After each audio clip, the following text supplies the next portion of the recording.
Ny fitiavan'Andriamanitra mandrakizay ary ahoana ny safidiko ny safidinao. Izany no anasako anao am-pitiavana indray amin'ity andro vaovao ity.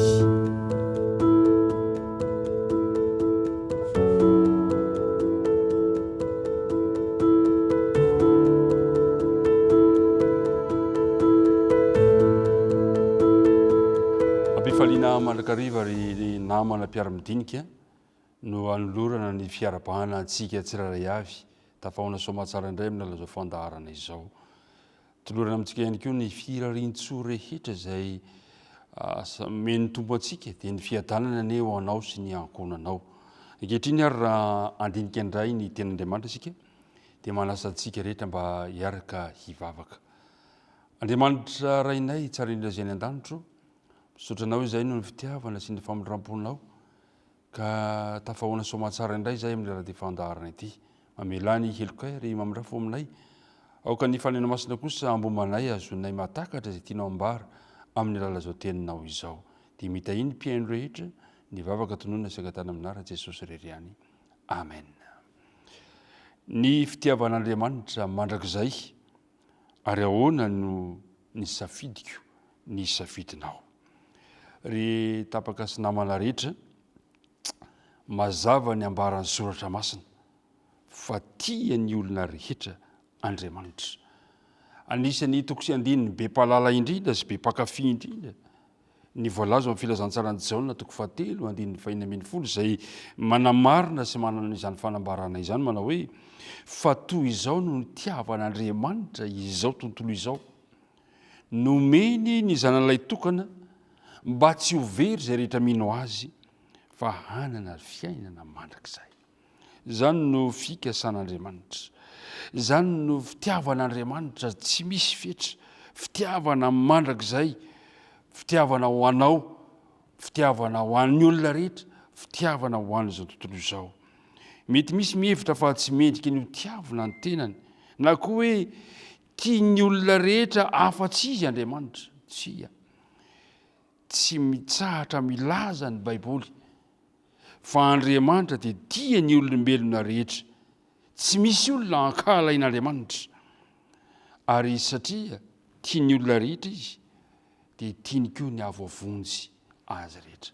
Izao ao anatin'izany, ianao ao anatin'izany. Tian'ny olona rehetra Andriamanitra. Zao ny voalaza amin'ny bokin'ny Salamo 7:3. Salamo 7:3 hoy ny voalazany manao hoe tia fahamarinana sy rariny izy, henika ny famindrampon'i Jehova ny tany.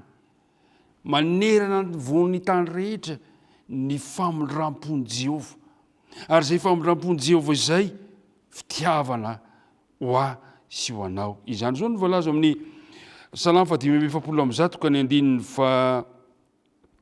andininy fa 7 manao hoe manisy soa izao tontolo izao Jehova, ary ny fiantrany dia eny amin'ny asany rehetra. Mazava ny fanambaran'ny ten'Andriamanitra fa be famindram-po Andriamanitra, be fiantrana izy ary mahari-po amintsika tsiraray avy.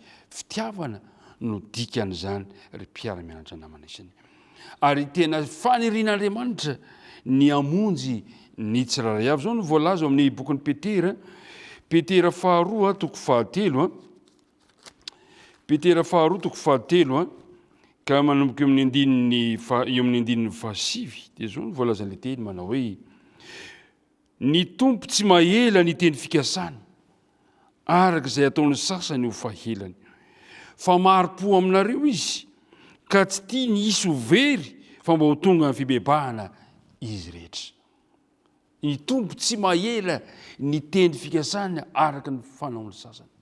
Misy olona mantsy mieritreritra manao hoe ela loatra Andriamanitra, ela be Andriamanitra amin'ny famonjena. Tsia, ry namako isany, ny antony miala nenin'Andriamanitra.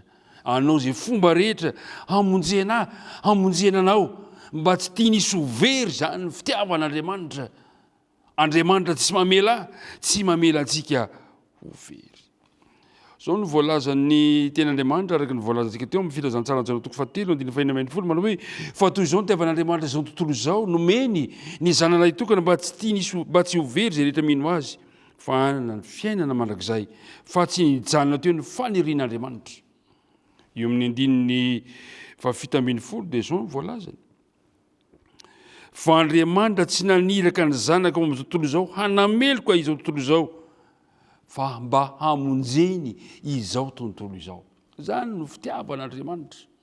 Andriamanitra tsy manameloka fa Andriamanitra manana fikasana hamonjy atsika tsirairay avy. Tsy na izany anaty izany aza nefa dia izao tsy manery antsika Andriamanitra. Tsy manery antsika Andriamanitra na dia tian'Andriamanitra aza ny hamonjy anao na dia tian'Andriamanitra aza ny tolanao ny fiainana mandrakizay. Tsy manery Andriamanitra fa manaja ny safiditsika na anaiky sy handray ianao na handà izany fitiavan'Andriamanitra zany. Zay no mahatonga ny hoe ny fitiavan'Andriamanitra mandrakizay fa ny safidiko ny safidinao kosa manao. Kanefa na izany na tsy zany aza na dia mandaza ny fitiavana zany aza isika olombelona dia mbola tia antsika mandrakariva Andriamanitra. Fitiavana mandrakizay mantsy no nitiavan'Andriamanitra antsika ary zany no ampaharetany mandrakariva ny famindram-po ho antsika tsirairay avy. Averimberiny Baiboly fa maharitra mandrakizay ry namako ry mpiara-midinika amiko ny fitiavan'Andriamanitra anao ny fitiavan'Andriamanitra antsika. Mampahery zany ka amin'ity tontolo andro ity dia aoko tsapanao fa tsy mety ritra ny fitiavan'Andriamanitra anao, ny fitiavan'ny olona mety ho ritra fa ny fitiavan'Andriamanitra kosa maharitra mandrakizay. Koa androany aza dia azonao ataony manandrana manokana indray ny fitiavan'Andriamanitra. Azonao atao indray androany migoka ny hafaliana ao anatin'izany fitiavan'Andriamanitra izany ary aoka anova ny fijerinao, anova ny fisainanao, anova ny tontolom-piainanao, ny fahatsapahanao izany fa tianao Andriamanitra. Dia mirary tontolo andro mahafinaritra ao anao indray amin'ity andro an'ity ka andeha hiaraka hivavaka isika. Andriamanitra rainay tsara indrindra izay ny an-danitra misotro anao izay no ny fahatsapahanay androany fa tianay ianao. Koa ampior izahay ay ampiasa ny safidinay mba anaiky anao ary anao fanandramana ny amin'izany fitiavana izany amin'ity tontolo andro ity. Aza mafoy ary aza masaraka anay aoka ianao mihitsy no loha lalanay androany ary ianao no vody lalanay ihany koa. Dia apetraka ampitananao ny tontolonay. Ny lara Kristina angatana ny vavaka. Amen.